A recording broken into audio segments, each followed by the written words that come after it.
오늘은 또 지난주에 이어서 창세기 21장을 함께 보도록 하겠습니다. 또 시간이 흘러가는 대로 22장까지 어느 정도 이어질지는 하면서 생각하겠습니다. 전체를 읽으면 시간이 많이 걸리니까 창세기 21장 1절로 7절까지 여러분과 함께 읽겠습니다. 짧으니까 같이 읽어도 되겠죠?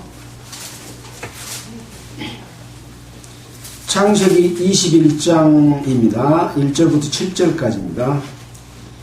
여호와께서 그 말씀대로 사라를 권고하셨고 여호와께서 그 말씀대로 사라에게 행하셨으므로 사라가 잉태하고 하나님의 말씀하신 기한에 미쳐 늙은 아브라함에게 아들을 낳으니 아브라함이 그 낳은 아들 곧 사라가 자기에게 낳은 아들을 이름하여 이삭이라 했고 그 아들 이삭이 낳은 지 8일 만에 그가 하나님의 명대로 할례를 행하였더라.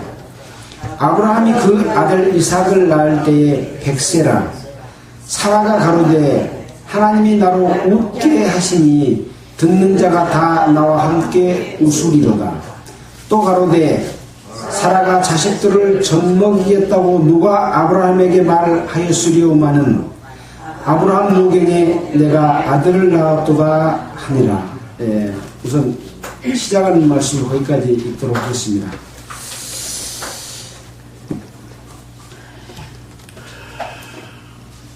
반갑습니다. 오늘이 7월 28일입니다. 7월달도 이제 다 되어가는 것 같습니다. 우리는 지금 계속해서 창세기를 공부하고 있는데 지난주일에는 아브라함과 아비멜렉 왕에 대해서 함께 살펴봤습니다. 이제 아브라함이 남방으로 이사해서 그랄 땅에 우거할 때 있었던 일입니다. 그랄 땅은 이스라엘의 남쪽에 위치해 있는 곳이지만 애국까지 가지 않는 그런 지역입니다. 그곳에 살고 있는 이 아비멜렉 족속이 있었는데 그곳에 이제 왕이 아비멜렉입니다. 아브라함이 자기 아내 사라를 나 부인이다, 아내다 그렇게 하지 않고 누이라고 말을 함으로 인해서 이 아비멜렉이 사라가 아름다운 여인이었기 때문에 아비멜렉을 취하게 됩니다. 사라 나이가 몇 살이었을까요? 아브라함이 99세니까 사라는 89세예요. 10살 차이잖아요. 89세 나이에 얼마나 아름다워서 이렇게 취하겠을까라고 생각을 합니다.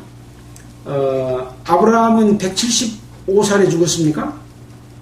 그리고 사라는 137세인가 죽었죠. 그래서 그렇다 치더라도 나이가 많은 그런 상태인데 아무튼 우리보다는 더 오래 살았던 시대의 사람들입니다. 노아 홍수 이후에 점점 나이가 줄어들었죠. 그래서 지금은 70살, 80살이 보통 나이인데 지금 이제 의학이 발달해서 조금 연장이 돼서 뭐 100세까지 사람도 많이 늘어나긴 했습니다. 그러나 그 100세보다도 더 많은 나이까지 살았던 시절이었다 이렇게 생각하면 되겠습니다. 자, 그래서 이 아비멜렉 왕이 사라를 취했는데 이제 잠자리를 펴고 함께 하려고 했지만 하나님이 이 아비멜렉의 성기능을 마비시켰어요. 그래서 그런 취하는 데 대해서 함께 잠자리를 할 수 없는 그런 상황이 됐었습니다. 그래 이제 꿈에 나타나서 이제 하나님이 말씀하시기를 네가 취한 여자는 나무 아내이기 때문에 이 아내를 취하면 정령 죽으리라 이렇게 말씀을 했습니다. 그러니까 이제 아비멜렉 왕은 하나님, 내가 아브라함이 자기 아내가 아니고 누이라고 했기 때문에 나는 정당한 마음으로 이 아비멜렉을 취하도록 했고 또 깨끗한 손으로 했다. 하나님, 아무 죄도 없는 의로운 사람도 죽입니까? 그러고 이제 항의를 하게 됩니다. 그래서 이제 아브라함께서는 하나님은 이 아비멜렉의 죄를 면하게 해주면서 다시 돌려 보내라고 말을 해서 이 아비멜렉은 돌려 보냈습니다. 이제 문제는 이 아브라함이 이 사건이 지금 두 번째 사건이라는 거죠.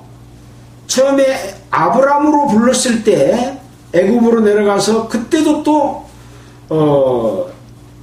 자기 아내를 누이라고 해가지고, 사실 누이는 이제 그 동생을 이야기하는 의미입니다. 누이라고 해가지고 애굽 왕 바로가 이 부인을 취하려고 했을 때도 하나님께서 구해주셨고, 또 그 일로 인해서 양과 소와 노비와 많은 재물을 얻고 나오도록 하는, 오히려 어떻게 보면 이런 잘못을 하니까 아브라함을 벌을 해야 될 텐데 오히려 재물을 얻고 나오는 그런 일이 있었습니다. 또 이번에도 이런 일이 있었음에도 불구하고 이 아브라함에게 양과 소와 노비를 취하게 했고, 또 사라도 다시 돌려주고, 또 이 일로 은 1000개를 이 아브라함에게 아비멜렉 왕이 줬습니다. 어떻게 보면 이 아비멜렉 왕은 지금 이스라엘 백성들, 그러니까 아브라함의 그 선택과 할례를 주는 그 족속에 속합니까? 속하지 않습니까? 속하지 않는 그런 그 나라고 또 족속입니다. 그래서 아브라함은 이 아비멜렉 족속은 하나님을 믿지 않는 족속이고 악한 족속이기 때문에 나를 죽이고 자기 아내를 뺏을 것이다 그렇게 생각했지만, 오히려 아브라함은 정직하지 못하고 거짓말을 하고 아내를 다른 사람에게 자기 생명을 구하려고 주워불기도 하는 그런 나쁜 거에 비해서 아비멜렉은 정당하게 후비로 맞아들이려고 했고, 또 하나님을 믿는 자고, 또 이런 잘못을 하는 자인데도 불구하고 자기가 그것을 취하려고 했던 것이 결과적으로 보니까 잘못됐다는 것을 알고 많은 재물과 또 은 1000개까지 주는 이런 선량한 일을 했던 것을 우리는 살펴보면서, 과연 이 하나님의 뜻은 이 아브라함을 택할 때에 아브라함이 특별히 선하고 노아처럼 당시에 완전한 자라 그런 사람이 아니었음에도 불구하고 아브라함을 부르시고, 아브라함을 통해서 어떻게 아브라함이 믿고 하나님의 뜻을 행하는 것을 보여주는, 우리에게 알려주는 어떤 교훈으로 주셨다라는 생각을 우리가 지난주에 해봤죠. 여기서 또 한 가지 생각해 볼 것이 있습니다. 이때 당시에는 지금 번성한 이 자손들은 누구의 자손들입니까? 노아의 후손인 셈과 함과 야벳의 자손이 지금 퍼져서 지금 중동 지역에서 메소포타미아 문명, 이집트 문명, 인류 역사의 초기에 번성되고 있는 그런 시점이기 때문에, 따지고 보면 몇 대 올라가면 다 자기 혈통이죠. 노아 후손이지 않습니까? 이때 당시 율법을 주셨습니까? 안 줬습니다. 우리 세상에 사람 사는 세상에도 법이 있어야 그것을 법을 지키지 않으면 처벌하지요. 법이 없으면 죄인 것은 분명히 죄인데 법이 없으면 처벌해요, 못해요? 처벌 안 합니다. 그래서 이제 국회에서는 문명이 발달할수록 지능이 발달해서 범죄를 또 고등화시켜서 하기 때문에 그런 일이 벌어지면 그때서 법을 만들어가지고 그 이전에 건 처벌 못해요. 앞으로 지은 사람을 처벌을 합니다. 여기서 지금 이 아비멜렉에게 하나님이 나무 아내를 취하는 것은 죄이기 때문에 정령 죽으리라 하는 것은 이때 당시 법으로는 있어요, 없어요? 없었을 때입니다. 근데 이것을 죄인 것을 하나님이 말씀해 주셔서 알아요? 말씀 안 해 주셔도 알아요? 말씀 안 해 주셔도 알아요. 그랬잖아요. 나는 깨끗한 마음, 깨끗한 손과 온전한 마음으로 이렇게 했다라고 말하는 것은 나무 안에 아니기 때문에 내가 취하려고 했다고 하는 말씀 속에서 법이 없었어도 이미 나무 아내를 뺏으려고 하는 것은 죄구나 하는 것을 알았다는 거죠. 여기에 우리는 중요한 어떤 그 의미를 가지고 있습니다. 아브라함은 하나님이 부르셨고 어떤 과정들을 통해서 아브라함은 하나님을 믿게 되고 또 하나님의 말씀을 따라서 100세에 낳은 아들도 제물로 드리면서 제물로 드려서 이삭이 죽을지라도 다시 살려주실 것을 믿을 만큼 그런 믿음을 갖게 됐고 그것을 실천했기 때문에 그것을 의로 여겼고 그것으로 말미암아 복줄 것을 말씀을 했습니다. 그냥 아브라함을 부르고 그냥 복준 게 아니었습니다. 그래서 그런 내용들을 살펴보게 되면 내가 그로 자식과 건속에게 명하여 여호와의 도를 지켜 의와 공도를 행하게 하려고 그들을 택하였나니 이는 나 여호와가 아브라함에게 대하여 한 말을 이루리 함이라 라고 했던 말씀 속에서도 택한 것으로서 무조건 복을 주는 게 아니고 의와 공도를 택함으로 말미암아 거기에 대해서 복을 주겠다고 하는 그런 말씀을 기록하고 있고 또 아브라함이 이삭을 드릴 때 인제사 네가 나를 믿는 것을 안다, 경외하는 줄을 안다 이렇게 말을 했던 걸로 봤을 때도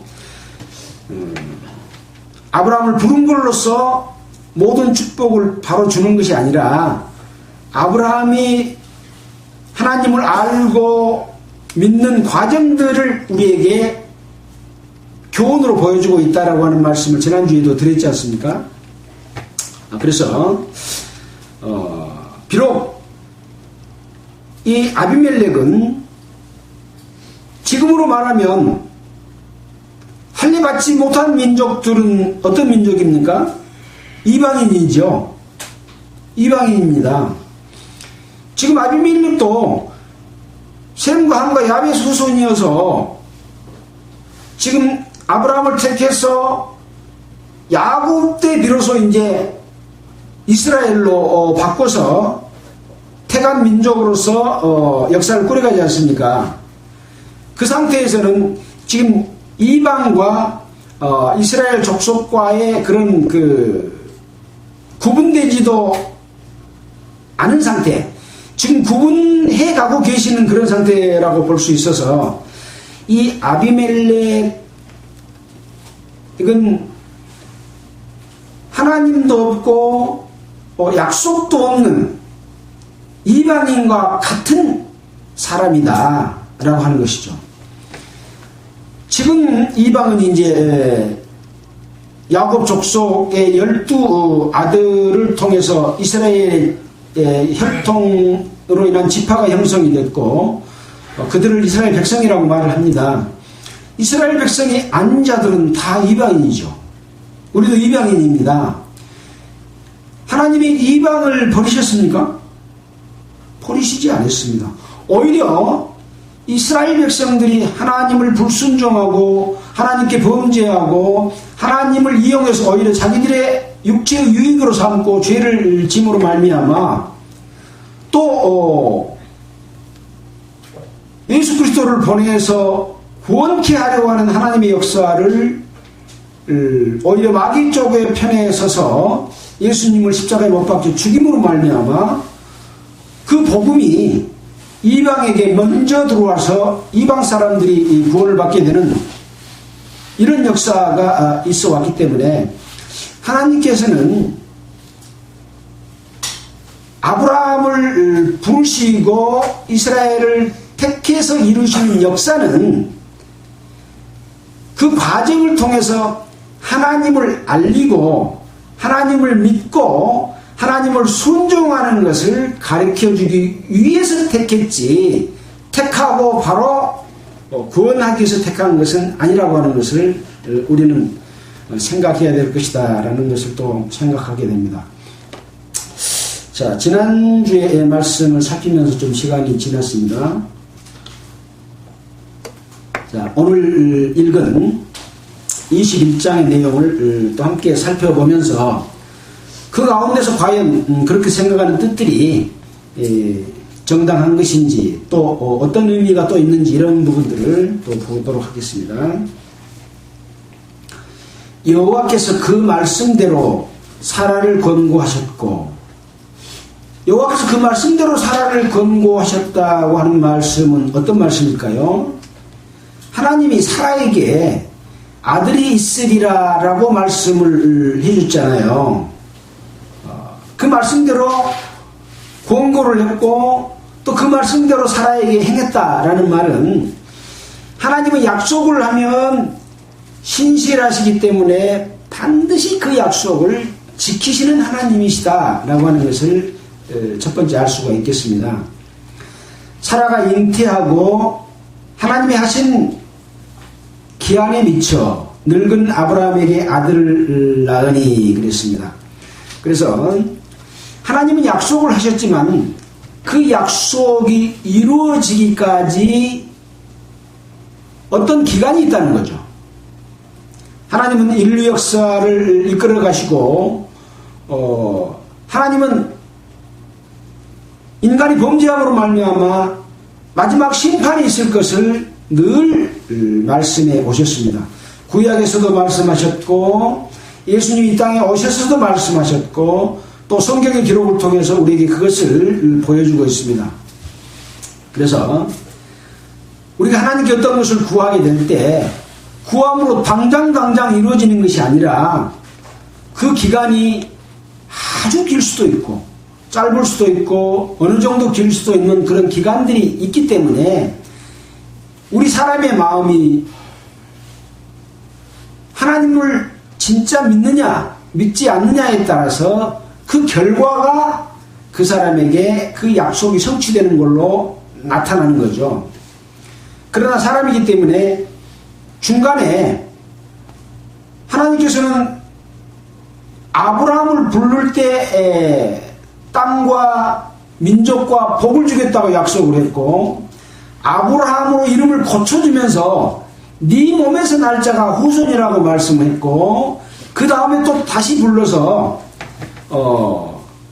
하갈이 낳은 또 그 전에 종으로 데리고 온 자가 아니라 또 하갈이 낳은 자가 아니라 바로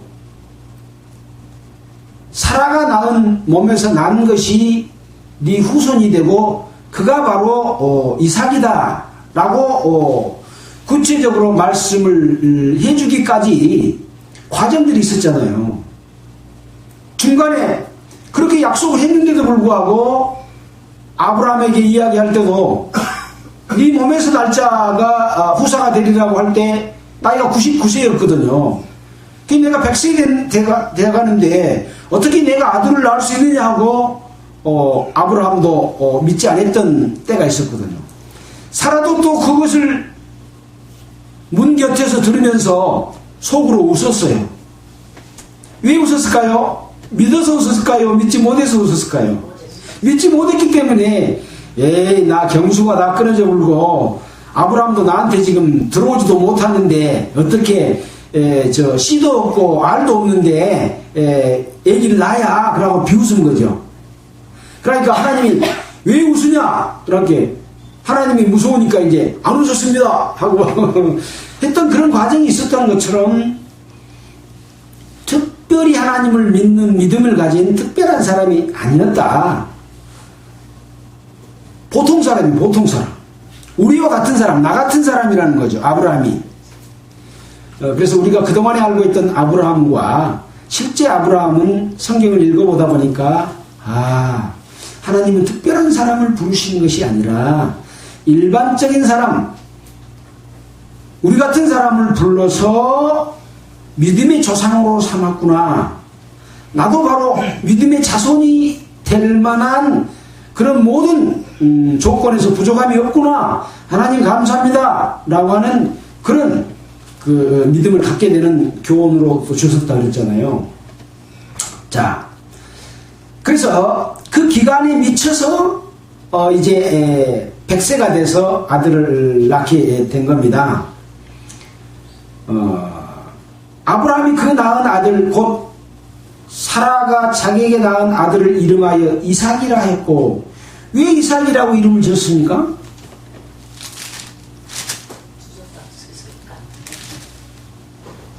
하나님이 사라가 아들을 낳으면 그 이름을 이삭이라고 해라, 그렇게 명령해 주셨기 때문에 이삭으로 지은 거예요. 이삭으로 지지 않고 다른 이름을 지으면 됩니까? 안 됩니다. 하나님이 약속하신 약속을 지키고 하나님이 명령하는 명령을 순종하고 그 말을 따르는 것이 하나님을 경외하는 것인 것이죠.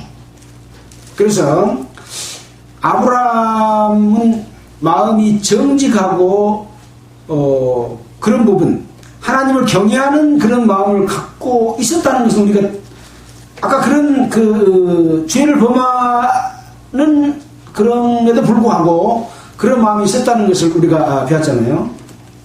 자, 그래서 아브라함과 사라는 하나님이 명령해 주신 대로 이삭이라고 이름을 짓고, 또 한 가지 또 뭔 명령해 주셨습니까? 아브라함의 후손들, 또 아브라함과 함께 있는 자들은 종이든지 사원자든지 데려온 자든지 간에 다 할례를 행하라. 그래서 할례를 행했잖아요. 이스마엘도 종이 난 이스마엘도 할례를 받았잖아요. 그래서 할례를 행하였더라 그랬습니다. 그래서 이 할례는 이스라엘 혈통에게만 주는 할례가 아니다라는 것은 우리가 배웠습니다. 그래서 이 할례는 지금 아브라함을 택하시고 야곱을 택하시고 이스라엘을 이끌어간 것처럼 하나님이 어떤 구원의 역사를 이루시는 그런 과정 가운데서 나중에 교회를 통해서 우리를 구원하실 그런 그 세례처럼 어떤 민족이나 혈통이 아니라 누구든지 하나님의 뜻을 따르고 순종하고 돌이켜 회개하고 하나님을 믿게 되면 하나님의 백성이 될 수 있다고 하는 그런 의미가 들어 있습니다. 이 할례는 육신의 것인 반면에 세례는 영적인 세례인 거죠. 아브라함이 그 이삭을 낳을 때에 나이가 100세라고 했습니다. 사라가 가로되 하나님이 나로 웃게 하시니 듣는 자가 다 나와 함께 웃으리로다. 여기에서 웃음은 지난번에 믿지 못해서 웃었던 웃음하고 다르게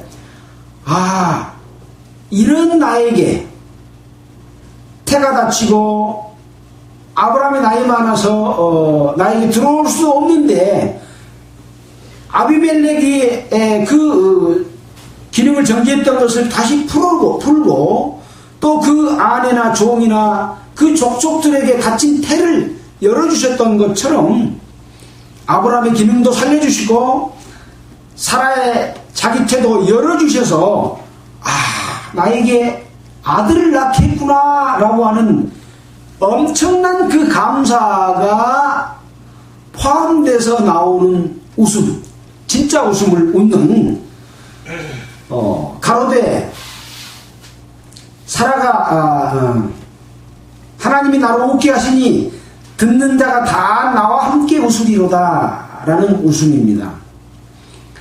우리가 죄로 인해서 하나님이 계신데 나는 하나님 앞에 범죄한 자인 줄 알고 죄로 인해서 구원받고 영원한 천국에 들어갈 수 있는 하나님의 자녀가 됐다라고 했을 때 우리의 마음은 모든 의문이 다 풀리고 정말 하나님께 감사하는 마음이 있었던 아마 그런 마음하고, 비록 이것은 육신의 자식을 낳은 데 대한 기쁨이었지만 우리는 하나님의 자녀로 태어날 때 그런 기쁨을 맛봤던 기쁨하고 유사한 것 아닌가라는 생각을 해봤습니다.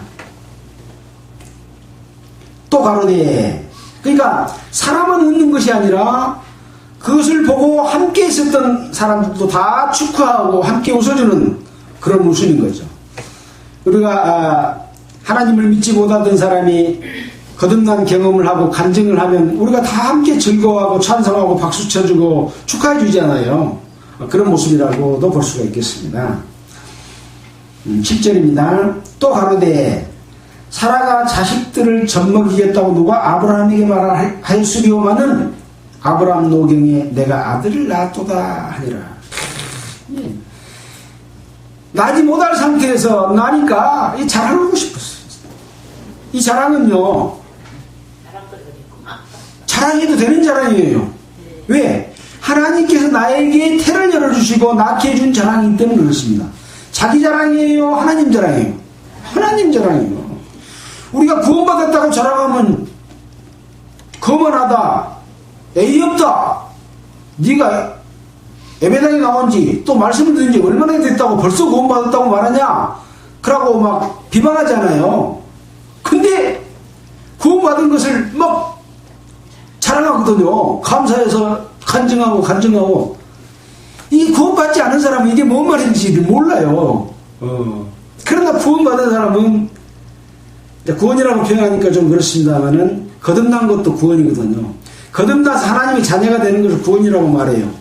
그러나 진짜 구원은 이걸로 끝난 것이 아니라 영원한 하나님의 나라에 들어가는 것까지가 구원의 여정입니다. 우리가 철로 역정에서도 그리스도인이 살아가면서 겪은 일들이 있잖아요. 우리는 늘 하나님의 인도하심 가운데서 성령을 따라서 사는 삶을 살 때 완전한 구원이 이루어졌다라고 말을 합니다. 그래서 두렵고 떨림으로 구원을 이루라고 말씀하신 것과 같은 구원의 여정은 남아있죠. 하나님의 자녀가 됨으로써 이 구원의 여정을 출발하는 첫 걸음이 되는 그런 과정이에요. 이게 이삭을 낳았는데 이삭이 하나님의 뜻을 저버리고 맨날 범죄하고 마귀를 따라서 살고 악한 일만 하면 이삭이 축복받습니까? 못 받습니다. 시작인 거예요, 시작. 그래서 여기서 자랑하는 자랑, 그것은 곧 하나님이 나의 태를 열어서 나에게 아들을 줬다라고 하는 감사에 넘치는 그런 자랑이다라고 하는 것입니다. 8절입니다. 아이가 자라매 젖을 떼고 이삭의 젖되는 날에 아브라함이 대연을 배설하였더라. 대연이 뭡니까? 큰 대자, 잔치, 연자에서 큰 잔치를 베풀었습니다. 젖을 떼려면 몇 살이나 돼야 젖을 뗍니까? 보통 3살 때 젖을 떼는데 우리가 만으로 하면 한 2년 지나면 3살이죠. 한국 나이는 3살인데 일반 다른 나라에서는 기간이 지나야 나이로 보기 때문에 한 2년 지난 것 같습니다. 그러면 2년 지나면 이스마엘은 나이가 몇 살 정도 됐을까요? 이스마엘은 13살 때가 아브라함 사례를 통해서 난 이후에 13살 때 아무튼 그걸 지금 볼 시간은 없겠습니다. 지금 나이는 한 16, 17 그런 정도 나이대입니다. 그리고 이제 이삭은 졌을 때 했으니까 2살 정도 됐겠죠. 그러니까 한 14살 차이, 15살 차이, 뭐 그런 나이 차이인 것 같습니다. 정확한 나이는 또 한번 우리가 생각해 보도록 하죠. 자, 사라가 본즉 아브라함의 아들 애굽 여인 하갈의 소생이 이삭을 희롱하는지라.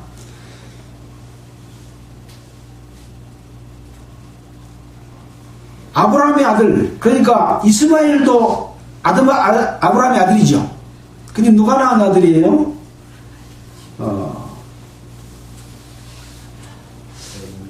애굽 여인 하갈의 소생이 이삭을 희롱했다, 그렇게 하고 있습니다. 그래서 사라가 아브라함에게 이르되 이 여종과 그 아들을 내어 쫓으라. 이 종의 아들은 내 아들 이삭과 함께 기업을 얻지 못하리라 하매.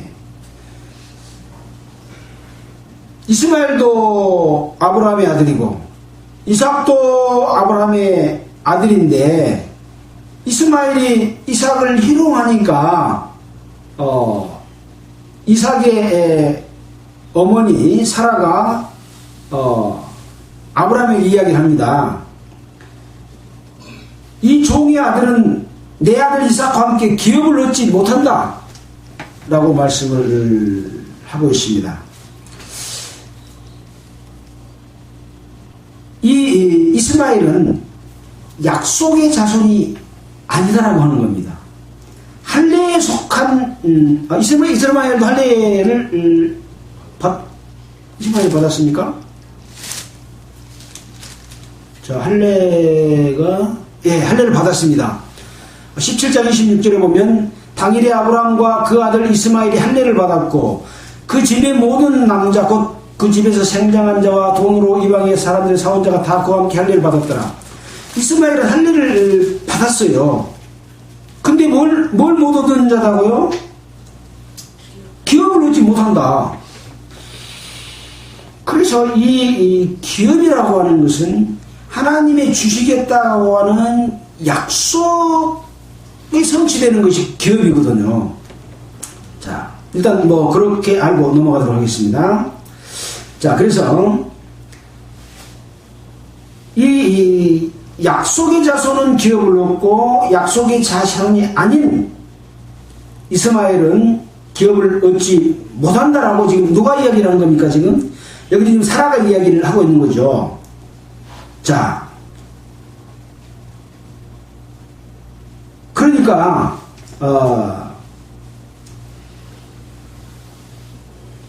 아브라함이 그 아들을 위하여 그 일이 심히 근심이 되었더니 여기서 그 아들이라는 것은 이스마엘 때문에 근심하는 겁니다. 그러니까 하나님이 아브라함에게 말을 합니다. 네 아이나 내 여종을 위하여, 이스마엘이나 네 여종 하갈을 위하여 근심하지 말고 사라가 너에게 이런 말을 다 들으라. 그 말은 뭐예요? 내어 쫓으라고 말이죠. 다 들으라 라고 하나님께서 말씀하신 겁니다. 이삭에게서 나는 자라야 내 씨라 칭할 것이니라. 그럼에도 불구하고 진짜 씨는 누구다고요? 이삭에게서 난 자라야 내 씨라라고 말씀을 하신 것입니다. 실제로 육신의 씨는 이스마엘도 육신의 씨요, 이삭도 육신의 씨고, 근데 이 씨의 의미는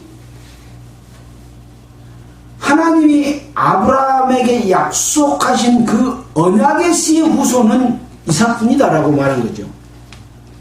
이스마엘을 통해서 이 약속을 이루겠다는 뜻이 아니라 이삭을 통해서 이루겠다라고 말씀하신 겁니다. 그래서 아브라함과 그 자손들을 이야기할 때 아브라함은 이삭을 낳고 이삭은 야곱을 낳고 야곱은 12아들을 낳으며 이렇게 시작하잖아요. 이걸로써 약속이 이어져 내려온다고 하는 겁니다. 자, 이 가운데에서 우리에게 주는 교훈이 있습니다. 자, 아까 우리가 교회와 연관지어서 생각을 해봤지 않습니까?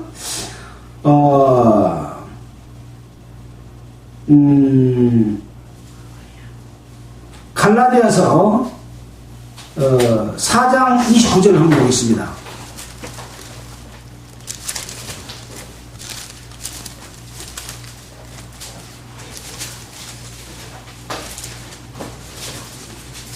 이 4장 21절 이후에는 하가와 사라에 대해서 말씀을 하고 있는데 27절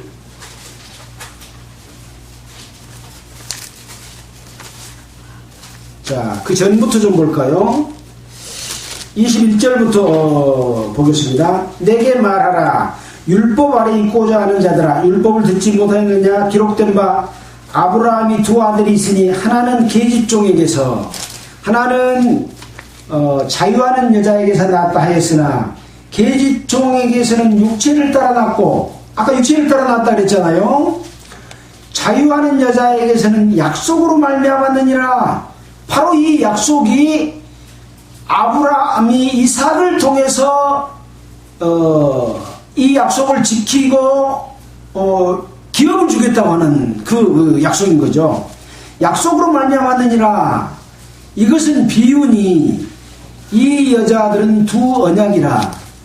하나는 시내 산으로부터 종을 낳은 자니 곧 하가, 이건 하가라 그랬는데 구약성경에 하갈로 표현되어 있죠. 하가라. 하갈은 아라비아에 있는 시내 산으로 지금 있는 예루살렘과 같은 데니 저가 그 자녀들로 더불어 종노릇하고 오직 위에 있는 예루살렘은 자유자니 곧 우리 어머니라. 그래서 이 하가는 어디 소생입니까? 애굽 소생이었습니다. 애굽은 세상을 이야기합니다. 육체를 이야기하고 육체의 혈통을 이야기합니다. 그러나 오직 위에 있는 예루살렘은 자유자니 곧 우리 어머니라. 이것은 지금 사라를 이야기하고 있는 겁니다. 그래서 잉태치 못한 자의 즐거워라. 구루치 못한 자의 소리질러 외치라. 이는 홀로 사는 자의 자녀가 남편 있는 자의 자녀보다 많으니라. 자, 이렇게 해서 28절에 보면 형제들아 너희는 이삭과 같이 약속의 자녀라. 누가 약속의 자녀라고요? 갈라디아에 있는 교회들에게 사도 바울이 말하면서 너희는 이삭과 같이 약속의 자녀다. 우리는 이 너희 속에 들어갑니까? 들어가지 않습니까? 들어가지요. 이방인이 구원받는 모든 사람들 다 들어갑니다. 그래서 이 약속의 자녀인 이삭과 같이 나도 여러분도 약속의 자녀다. 혈통의 자녀가 의미가 있어요? 의미가 없는 겁니다. 그것은 거울로 보여주기 위한 하나의 그 모델이라고 할까요? 모델하우스에는 구경은 하지만 나중에 거기서 살진 않죠. 모델하우스는 헐어버립니다. 실제 집은 이 약속으로서 지어지는 교회를 통해서 우리를 구원하시고자 하는 하나님의 약속이 이루어지는 겁니다. 그런 의미가 지금 구약 성경에서는 보여주지 않는 것을 신약 성경에서는 그 답을 제시를 하고 있어요. 이것이 우리가 이삭에게서 배우는 중요한 그런 그 의미다 하는 것을 알 수가 있습니다. 4장 30절에 성경이 무엇을 말하느냐? 계집종과 그 아들을 내어 쫓으라. 계집종의 아들이 자유하는 여자의 아들로 더불어 유업을 얻지 못하리라 하였느니라. 라고 사도 바울이 이 창세기를 인용해서 너희가 바로 이삭과 같이 약속의 자녀다 라고 그리스도인들에게 말해주고 있습니다. 그러면서 31절에 그런즉 형제들아 우리는 계집종의 자녀가 아니요 자유하는 여자의 자녀니라. 그리스도께서 우리로 자유케 하려고 자유를 주셨으니 그러므로 굳세게 서서 다시는 종의 멍에를 매지 말라. 이 종의 멍에는 뭡니까? 육체의 예법에 따라 주는 율법을 지켜서 의롭게 되어야 하는 자들을 향해서 너희는 율법의 종이고 죄의 종이다. 그렇게 이야기를 하고 있는 겁니다. 그러니까 율법을 통해서는 의롭게 할 수 없다라고 말을 하고 있는 것이죠. 그 밑에 조금 더 살펴볼까요? 5장 3절에 보면 내가 할례받는 각 사람에게 다시 증거하노니 그는 율법 전체를 행할 의무를 가진 자라. 율법 안에서 의롭다함을 얻으려 하는 너희는 그리스도에게서 끊어지고 은혜에서 떨어진 자다. 그러니까 육체로부터 오는 할례를 받는 자들은 율법 전체를 지킬 의무를 가진 자였어요. 이 할례를 줄 때는 율법이 없었을 때예요. 나중에 모세를 통해서 율법을 줬지만 이스라엘 백성들은 우리는 할례받은 족속이다 그래가지고 우리는 하나님의 택한 족속이다 우월감을 가지고 있지만 실제 하나님의 뜻을 알고 섬기는 것이 아니라 하나님을 이용해서 자기들의 권위를 내세우고 이방인 무시하고 자기 백성들에게 돈 거두고 권력을 행사하면서 자기 부귀 영화를 누렸잖아요. 이것은 하나님의 계획을 마귀가 이용해서 인간을 마귀에 속하도록 하기 위한 그런 에덴 동산에서 그 마귀의 역사가 지금껏 이어져 왔던 겁니다. 이런 역사가 지금 현대 기독교 속에서 가장 활발하게 이루어지고 있는데 그런 의미에서 이 아브라함이 주신 할례와 언약의 자손인 이삭 그리고 갈라디아서에 말하는 이 너희가 바로 이삭의 그 언약의 자손이다 라고 하는 의미는 엄청난 우리에게 큰 의미를 주고 있는 것이죠. 자, 그래서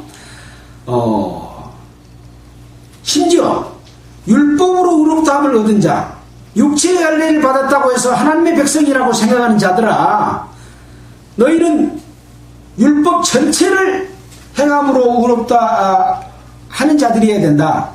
율법 전체를 지켜서 의롭게 될 사람이 이 세상에 있다 그랬어요, 없다 그랬어요? 아무도 없다 그랬습니다. 결국은 어째요? 하나님과 상관없이 하나님께 끊어진 자다. 그리스도에서 끊어진 자다. 그리고 우리에서는 떨어진 자다. 지금 아브라함이 어떤 행동이 이루어서 지금 아브라함을 믿음의 조상으로 삼았습니까? 아니잖아요. 점점 하나님을 믿는 믿음에서 더욱 강해졌고 그것을 지켜 행함으로 말미암아 이제 네가 나를 진짜로 공경한 줄 알았다 라고 했던 것 같은 그런 믿음이 있었다는 것을 우리는 알게 됩니다. 그래서 6절에 보면 갈라디아서 5장 6절에 보면 그리스도 예수 안에서는 할례나 무할례가 효력이 없대 사랑으로서 역사하는 믿음뿐이다 라고 결론 지어서 말씀하고 있습니다. 그래서 할례나 무할례가 효력이 있어요 없어요? 효력이 없어요. 지금 우리가 할례를 배우고 있지만 그 할례는 모델하우스라니까요. 영적으로 우리가 하나님의 자녀가 되고 약속의 자녀가 될 길은 성령으로 말미암아 성령을 받고 세례받고 하나님의 자녀로 태어나는 역사를 보여주기 위한 우리가 지금 배우고 있는 할례는 모델하우스인 것 뿐이라고 하는 것이죠. 자, 이거 시간이 너무 많이 갔는데요. 자, 다시 창세기 21장으로 돌아와서 이제 이삭에게서 나는 자라에 내 씨가 칭할 것임이니라 라는 말씀 설명하면서 좀 길어졌습니다. 13절입니다. 그러나 이삭으로 난 자가 내 씨지만 네 여종의 아들도 네 신이. 시 맞죠? 지금 이야기하는 것은 육체의 혈통을 이야기하고 있는 겁니다. 약속을 지금 이야기하는 게 아닙니다. 내 신이 내가 그로 한 민족을 이루게 하리라 하신지라. 그래서 이제 아브라함이 아침 일찍 일어나서 떡과 물, 이스라엘은 사막지대가 많기 때문에 반드시 물을 가지고 가고, 물이 귀해요. 그래서 물을 가죽부대에 담은 것을 취해서 하갈의 어깨에 메어주고 이스마엘하고 둘이서 이제 아브라함이 사는 집에서 쫓겨납니다. 자, 그래서 하갈이 이제 부엘세바 들에서 방황하더라. 그러면서 이제 물도 다 떨어지고, 이제 그 자식이 떨기나무 아래에다 뒀는데 자식이 곧곧 죽어가는 거예요. 그래서 차마 죽는 것을 보지 못하겠다 하고 살 한바탕쯤 가서 마주 앉아 바라보며 대성통곡하니, 조금 떨어져서 그 이스마엘이 죽어가는 모습을 보고 대성통곡을 한 거예요. 그러니까 하나님의 사자가 하갈을 불러서, 하갈아 무슨 일이냐, 두려워 말라. 하나님이 저기 있는 아이의 소리를 들으셨나니 일어나 아이를 일으켜 네 손으로 붙들라. 그로 큰 민족을 이루게 하리라 하시니라. 그래서 하갈의 눈을 밝혀서 셈이 있는 곳을 보여주십니다. 하갈을 버린 것도 아니고 이스마엘을 하나님은 버린 것도 아닙니다. 비록 하나님의 뜻은 이삭을 통해서 나중에 예수 그리스도를 주실 것을 보여주고 있지만, 하갈도 지켜주고 이스마엘도 지켜줘서 큰 민족을 이루게 할 것을 이야기를 했고, 어떻게 보면 약속이 없었던 자들도 하나님이 지켜주시는 역사 가운데 있는 거죠. 그래서 이스라엘 백성만 지켜주고 보호해주는 것이 아니라 이방에 살고 있는 모든 사람들은 다 하나님께서 이 하갈과 이스마엘을 지켜준 것처럼 이 땅에서 살 때에 축복을 주십니다. 왜 주실까요? 하나님의 약속에 들어올 수 있는 기회를 열어주신 겁니다. 지금 육신의 모습을 보여서 그것을 설명하고 있지만, 나중에는 그것이 영적 할례인, 아까 말한 형제들아 너희가 이삭과 같이 약속의 자녀인다고 하는 그 약속에 들어갈 수 없는 것이 아니라 들어갈 수 있는 길이 열려줬고 세상적인 축복도 주고 있다고 하는 거죠. 하나님은 사람을 택했다, 택했지 않았다고 해서 별도로 취급하지 않는다고 하는 것을 이야기하고 있고, 하나님은 이 택한 자들을 통해서 하나님의 뜻을 지금 계속 보여주기 위한 도구라고 하는 것입니다. 그래서 이스라엘이 뭐냐, 너가 무엇이 이 이방인들보다 나은 것이 뭐냐, 첫째는 하나님의 말씀을 맡았으니라 그랬어요. 맡았다는 것 외에 어떻게 보면 이스라엘 백성들이 머리도 영리하고 돈도 많이 벌지만 우리보다 훨씬 고난을 많이 받은 민족이잖아요. 또 예수님을 죽였던 민족이잖아요. 그래서 택한 민족과 택하지 않은 민족과의 어떤 차별을 주기 위함이 아니라 하나님의 뜻을 이들에게도 알려주고 이들에게도 알려주는 공평한 하나님이다 하는 것도 생각해 볼 수 있다고 하는 것입니다. 그래서 하나님이 하갈의 눈을 밝히시며 샘물을 보고 가서 가죽부대에 물을 채워다가 그 아이에게 마시었더라. 하나님이 그 아이와 함께 어째요? 계세요? 계시지 않아요? 계심에 그가 장성하여 광야에 거하며 활 쏘는 자가 되었더니, 그가 바란 광야에 거할 때에 그 어미가 그를 위하여 애굽 땅 여인을 취하여 아내를 삼게 하였더라. 여기서 또 하갈은 자기가 애굽 사람이잖아요. 이 바란 광야는 애굽하고 가깝습니다. 옆으로 보면 비슷한 위치에 놓여 있습니다. 제가 지도를 좀 하나 해서 여기다 붙여야 되는데 아직 못했습니다. 지도가 적당한 지도가 있을런지 모르겠습니다. 그래서 이 애국 여인을 취하게 한 것, 이건 바람직한 일인가요? 하나님을 제대로 하갈이 알면 애국 여인을 취하지 않으려고 했을 겁니다. 우리가 하나님의 자녀로 태어나고 믿으려면 하나님의 말씀을 나눈 곳이 있어야 될까요? 어떤 다른 이교 종교를 가르치는 곳이 있어야 될까요? 목탁 두드리는 데 가서 하나님 배울 수 있을까요? 네. 하나님의 말씀과 하나님의 뜻을 알고 행하고 또 지키지 않으면 처벌받고 이런 것들을 늘 보는 가운데 있으면 내가 구원의 길이 열리는 거예요. 근데 여기서 이스마엘에게 애굽 여인을 취해서 아내를 삼게 하였다고 하는 것은 장래가 별로 밝지 못해요. 왜 이런 말을 또 써놨을까요? 누구는 하나님과 관계를 갖고 맺으려면 늘 좋은 곳에 생각을 두어라. 환경이 좋아야 된다. 그런 얘기죠. 이 땅에 음란한 죄, 도둑질한 죄, 살인한 죄, 남을 무시하고 이런 일이 성행을 하면 하나님을 찾는 마음이 강팍해져서 죄가 죄인 것을 알지 못해요. 그러면 돌이킬 수 있는 회개의 기회가 있습니까? 없습니다. 그런 환경이 굉장히 중요하다는 거죠. 자,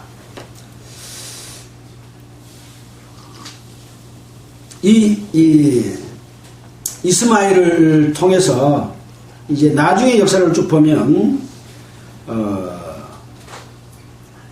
회교도 알라를 섬기는 그런 회교도가 늘 이스라엘과 싸우고 하나님의 백성과 갈등을 일으키는 그런 역사들이 계속 이어져 내려오게 됩니다.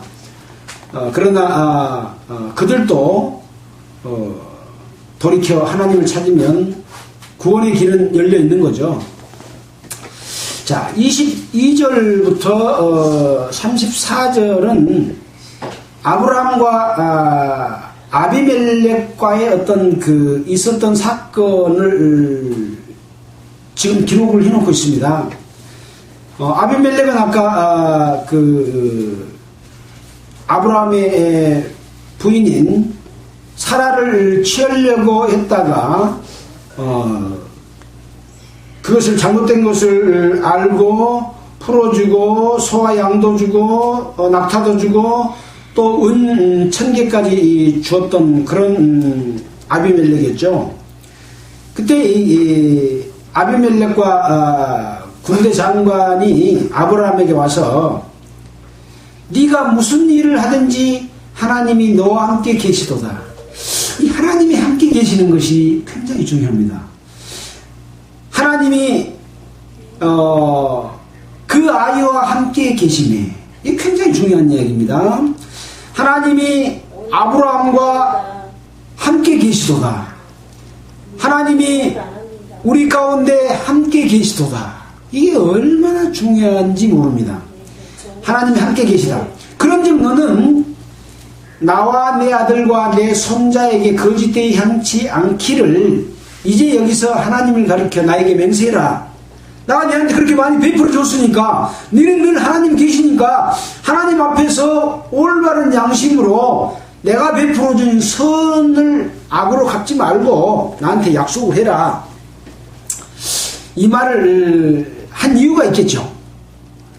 이 아비멜렉의 이 종들이 아브라함의 우물을 가서 늑탈한 사건이 있었습니다. 늑탈이라는 말을 뺏어버렸다는 이야기죠.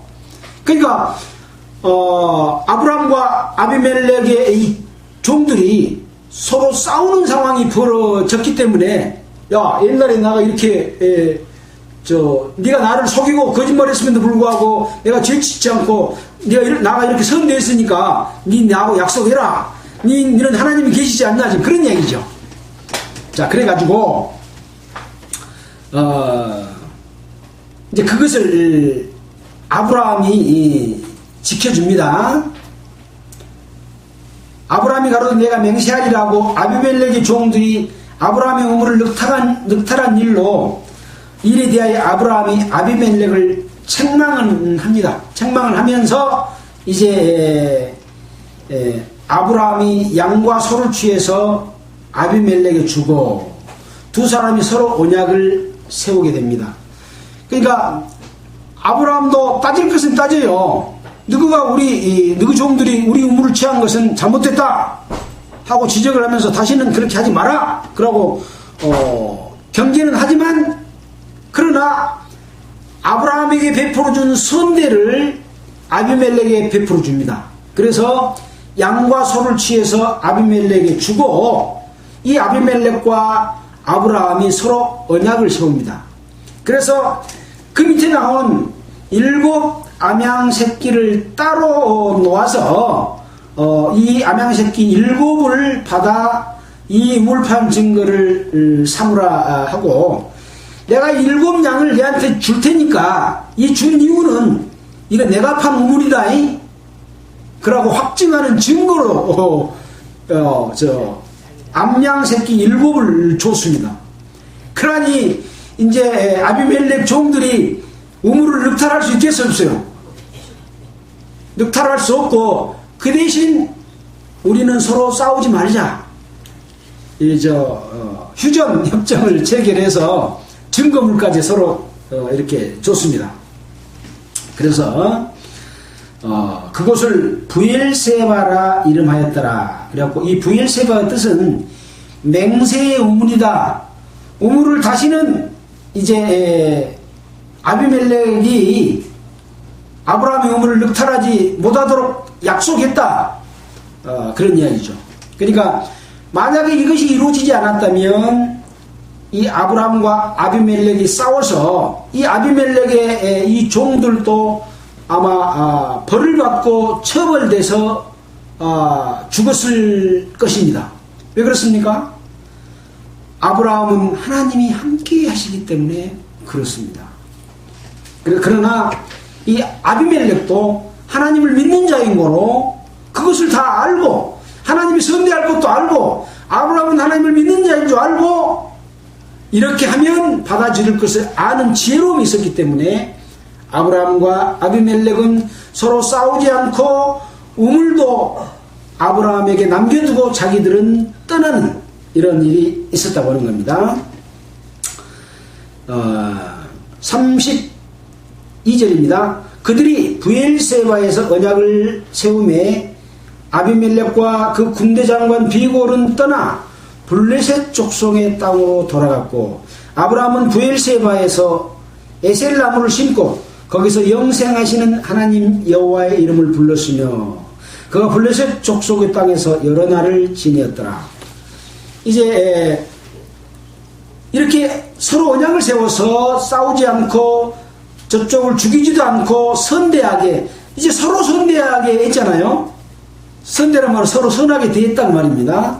했고 이제 아브라함과 그의 족속들은 이제 부엘세바에서 에셀나무를 심었다는데 에셀나무를 찾아보니까 이 에셀나무는 떨기나무라고도 하고 또 사무엘상에도 나와 있는 나무인데 거룩한 나무다 그런 그 의미를 가진 나무였더라고요. 나는 또 에셀나무가 혹시 생명나무 아닐까 그렇게 생각했는데 그렇지는 않고요. 거룩하다는 의미를 가진 그런 뜻이 있습니다. 그래서 누구를 불렀다고요? 영생하시는 하나님 여호와의 이름을 불렀더라. 여기서 영생이 나와요. 우리는 하나님의 자녀가 되면 영생할 것을 우리는 약속받았잖아요. 그 약속받아서 에셀나무를 심고 여호와 이름을 불렀다는 거죠. 그래서 늘 여호와 이름을 부르고 찬양하고 감사하고 또 또 우리가 살아가는 가운데서 우리의 잘못들이 있으면 돌이켜 회개하고 또 하나님의 뜻이 무엇인지를 늘 깨닫고 하나님과 함께할 때 영생하게 되는, 아까 말한 이삭은 언약의 자손이고 그로 말미암아 우리에게 줄 것은 뭐라 그랬습니까? 결국은 기업입니다.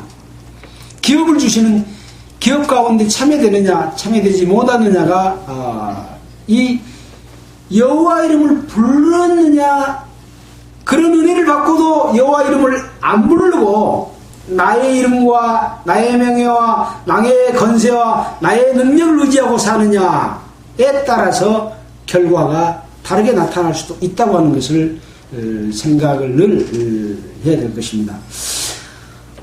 시간이 다 됐는데요. 오늘은 이삭이 태어나서 하나님의 약속을 이루어 주시고 또 아브라함과 사라는 그 약속에 대해서 감사하고 그 약속대로 이름도 짓고 또 할례도 행하고 그 감사를 가지고 함께하고 있는 사람들과 함께 웃으며 노경에 내가 아들 낳은 것에 대해서 찬양하는 그런 내용을 배웠고, 그 다음에 이제 이 하갈과 이스마엘을 통해서 하나님은 이스마엘도 아브라함이 씨로 여겨서 그 혈통에게 축복 주시는 광경을 보았습니다. 그러나 하나님의 뜻과 약속하는 길이 별도로 있음을 상기시켜주고 그 이어져가는 맥이 뭔지를 알려주고 계십니다. 그 답을 사도 바울이 로마서와 갈라디아서를 통해서 그게 우리다 라고 하는 것을 일깨워주는 말씀으로 오늘 교훈 받았다고 할 수 있겠습니다. 기도드리겠습니다. 하나님 아버지, 참으로 감사를 드립니다. 하나님께서는 인류의 역사를 끌어가시면서 우리에게 늘 교훈과 생명의 길, 축복받는 길을 보여주고 계십니다. 그 하나님의 뜻을 항상 올바로 깨닫고 순종하고 하나님을 공경하는 삶을 살도록 우리를 늘 일깨워 주시기를 원합니다. 이 가운데 있는 모든 사람 하나도 이뤄지지 아니하고 하나님의 백성으로서 하나님의 영광 가운데 참여되고 마지막 때에 이루어질 모든 일 가운데서 능히 구원함을 얻도록 도와주시기를 간절히 바라고 원합니다. 이 모든 말씀을 우리를 권해주신 예수 그리스도 이름으로 기도드렸습니다. 찬송가는 318장 하겠습니다.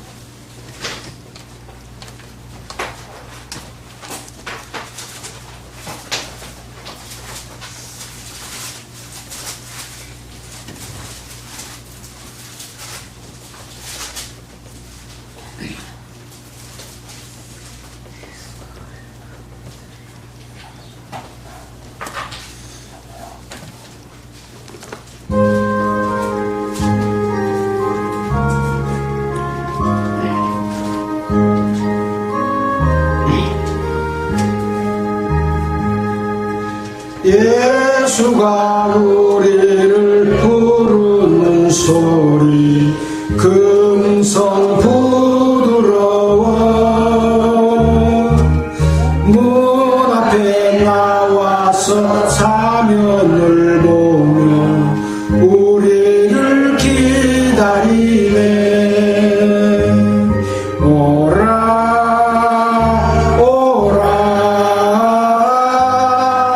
방황치 말고 오라. 죄 있는 자들아 이리로라. 주 예수 앞에 오라. 간절히 오라고 부르실 때에 우리는 지체하랴.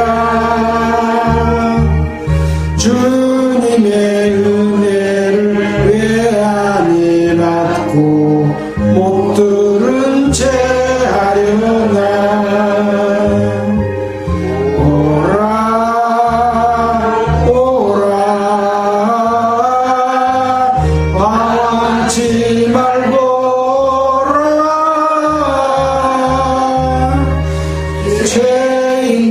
자들아 이리로라. 주 예수 앞에 오라.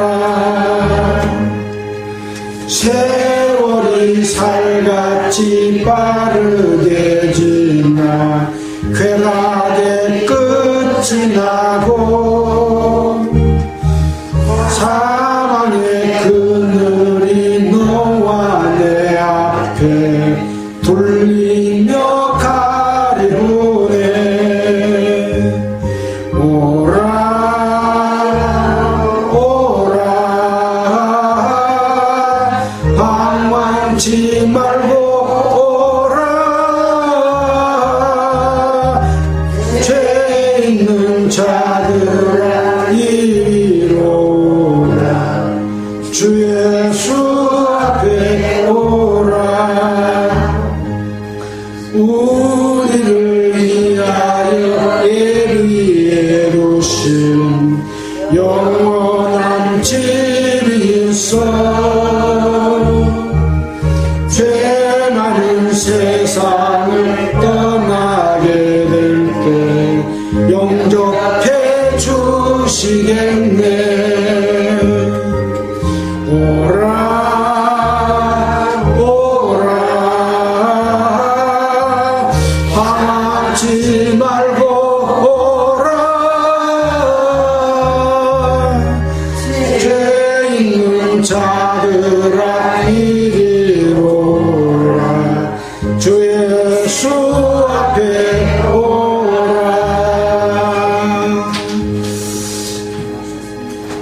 네, 수고하셨습니다. 마치겠습니다.